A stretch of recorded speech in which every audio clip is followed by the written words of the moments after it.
नमस्कार दोस्तों, स्वागत है आपका हमारे चैनल पर। आज हम आपके लिए लेकर आए हैं भगवान शिव के दो ऐसे अनोखे और चमत्कारी किस्से जिन्हें सुनकर आपका दिल भक्ति से भर जाएगा। पहली कहानी में आप देखेंगे कि कैसे एक सच्चे भक्त की पुकार सुनकर स्वयं महादेव मंदिर की रखवाली करने के लिए एक चौकीदार का रूप धारण कर धरती पर आ गए। वहीं दूसरी कहानी में आपको जानने को मिलेगा कि जब भोलेनाथ ने अपने एक परम आलसी भक्त को चमत्कारी त्रिशूल वरदान में दिया तो उसके बाद उस भक्त के साथ क्या हुआ और उसे क्या बड़ी सीख मिली। इन दोनों ही कहानियों में आपको भरपूर रोमांच, सस्पेंस और एक बहुत ही सुंदर सीख देखने को मिलेगी। तो चलिए बिना किसी देरी के शुरू करते हैं आज का यह खास सफर। आ जाता है, वो वापस जाकर अपने साथी चोरों को बताता है कि अगर हम वहां चोरी कर लें तो मोटा माल हाथ लगेगा। उसके साथी उसे सचेत करते हैं कि वहां का चौकीदार अनुज बहुत सतर्क रहता है और किसी को भटकने नहीं देता। लेकिन राका कहता है कि वे सब मिलकर रात के अंधेरे में बहुत सावधानी से काम करेंगे। अगली रात चोर मंदिर की तरफ निकलते हैं। उस रात अनुज मंदिर के बाहर खाट बिछाकर लेटा हुआ था और आधी रात को उसकी आंख लग जाती है।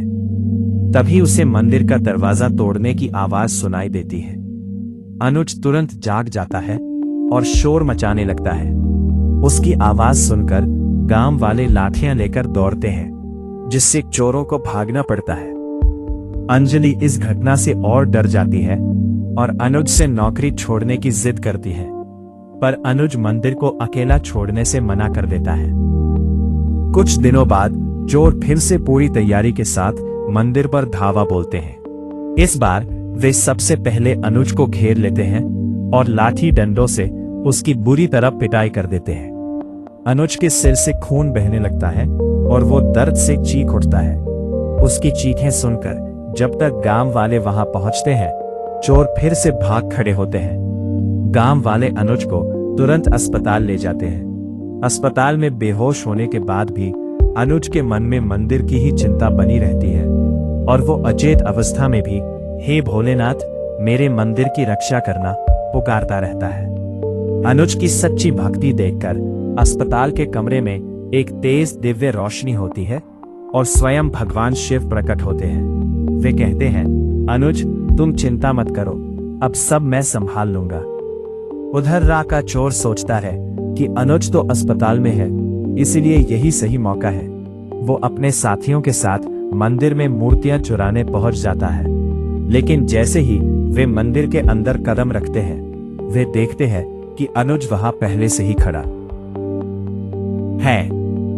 वास्तव में वह अनुज नहीं, बल्कि अनुज का रूप धारण किए स्वयं महादेव थे। राका चाकू लेकर अनुज रूपी शिवजी को मारने दौड़ता है, लेकिन महादेव उसे दोनों हाथों से उठाकर हवा में गोल गोल घुमाते हैं और जमीन पर पटक देते हैं। शोर शराबा सुनकर गांव वाले और अनुज की पत्नी अंजलि भी मंदिर पहुंच जाते हैं। अंजलि हैरान होकर कहती है, ये कैसे हो सकता है? मैं तो अभी अभी अस्पताल में अनुज से मिलकर आ रही हूं, फिर ये यहाँ कौन है? तभी अंजलि को अपनी भूल का एहसास होता है कि अनुज के रूप में स्वयं भगवान शिव अपने भक्त की लाज रखने आए हैं। वो हाथ जोड़कर रोने लगती है और अक्षमा मांगती है। तभी भगवान शिव मुस्कुराते हुए अपने असली दिव्य रूप में प्रकट होते हैं। चोर पैर पकड़कर माफी मांगने लगते हैं और अस्पताल में अनुज भी पूरी तरह से ठीक होकर होश में आ जाता है। भोलापुर नामक गांव में ब्रिजपाल नाम का एक ब्राह्मण रहता था।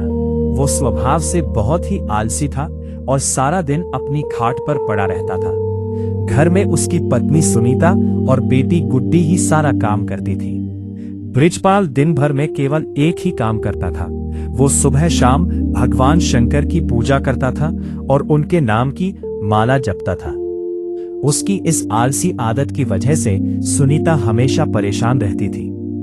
एक दिन सुनीता कहती है, अब उठ भी जाओ जी, कितना सोगे? खेतों में फसल काटने का समय हो गया है, जाकर फसल काट लो और लौटते समय सरसों का साग लेते आना। लेकिन ब्रिजपाल उसकी बात अनसुनी करके चादर तानकर फिर सो जाता है। कैलाश पर्वत पर बैठी माता पार्वती यह सब देखकर भगवान शिव से कहती है, हे नाथ, ये आपका कैसा भक्त है जो भक्ति तो करता है पर आलसी के कारण कोई कर्म नहीं करता। आपको इसका मार्गदर्शन करना चाहिए। भगवान शिव मुस्कुराकर कहते हैं, देवी, इसमें इसका कोई दोष नहीं है। ये इसके पिछले जन्म का प्रभाव है। पिछले जन्म में यह एक आलसी गधा था जो मेरे मंदिर के बाहर लेटा रहता था। भक्तों के मुख से मेरा नाम सुनकर इसके कानों में शिव नाम पड़ता रहता था। श्रावण मास में इसकी मृत्यु हुई जिससे इसे मनुष्य का चोला मिला, पर आलस का स्वभाव अभी भी इसके साथ है। सही समय आने पर मैं इसे सबक सिखाऊंगा। घर पर सुनीता का गुस्सा 7वें आसमान पर पहुंच जाता है। जब ब्रिजपाल बार बार कहने पर भी नहीं उठता तो वो आंगन से पानी की बाल्टी भरकर लाती है और सोते हुए ब्रिजपाल के ऊपर डाल देती है। ब्रिजपाल पूरा भीग जाता है और दोनों में बहुत झगड़ा होता है। गुस्से में आकर ब्रिजपाल सीधे शिव मंदिर चला जाता है और रोते हुए कहता है, हे भोलेनाथ, मैं अपनी पत्नी की रोज रोज की किचकिच से तंग आ चुका हूं। अगर मेरी भक्ति सच्ची है तो मुझे दर्शन दीजिए। ब्रिजपाल की पुकार सुनकर भगवान शिव प्रकट होते हैं। ब्रिजपाल उनसे वरदान मांगता है, प्रभु, मुझे कोई ऐसी चीज दे दीजिए जो मेरी हर बात माने और मेरा सारा काम कर दे, ताकि मुझे कुछ ना करना पड़े। भगवान शिव उसे अपना एक छोटा चमत्कारी त्रिशूल देते हैं और कहते हैं, ब्रिजपाल, तुम इस त्रिशूल को जहां भी रख दोगे ये वहां का काम अपने आप करने लगेगा। लेकिन एक बात याद रखना, अगर तुमने इसे काम करते हुए बीच में रोका तो ये वरदान उसी समय समाप्त हो जाएगा और ये त्रिशूल मेरे पास वापस लौट आएगा। त्रिशूल पाकर ब्रिजपाल बहुत खुश होता है कि अब उसे जीवन भर कुछ नहीं करना पड़ेगा। अगले दिन से वह त्रिशूल का चमत्कार शुरू करता है। वह त्रिशूल को घर के बीच में रखता है तो पूरे घर की सफाई अपने आप हो जाती है। खेत में रखता है तो सारी फसल खुद ब खुद कट जाती है। एक दिन जब उसकी पत्नी और बेटी मायके गई होती है तो ब्रिजपाल को भूख लगती है। वह त्रिशूल को चूल्हे के पास रखकर कहता है, मेरे लिए स्वादिष्ट भोजन तैयार करो। कढ़ाई अपने आप चढ़ जाती है, मसाले और तेल खुद ही डल जाते हैं और तरह तरह के पकवान बनकर तैयार हो जाते हैं। ब्रिजपाल भरपेट खाना खाता है और सो जाता है। अगले दिन वह त्रिशूल से कुएं से पानी निकलवाता है, पौधों में पानी डलवाता है और यहाँ तक कि लाइट चले जाने पर हाथ के पंखे पर त्रिशूल रखकर खुद को हवा करवाता है। कुछ दिनों बाद उसे फिर बहुत तेज भूख लगती है। वह थाली सामने रखकर बैठ जाता है और त्रिशूल से कहता है, इस थाली में स्वादिष्ट पकवान आते जाए।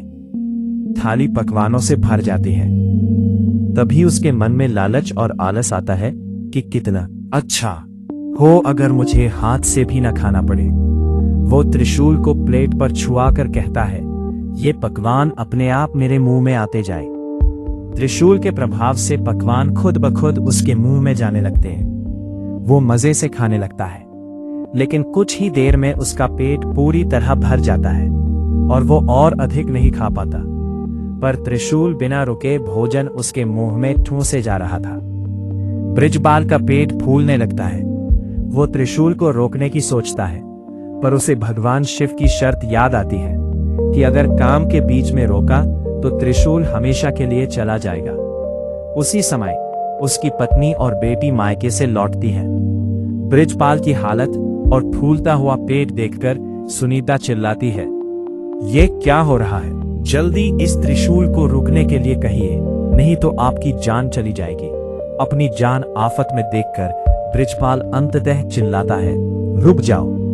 उसके कहते ही भोजन आना बंद हो जाता है, लेकिन शर्त के अनुसार वह चमत्कारी त्रिशूल भी हवा में गायब हो जाता है।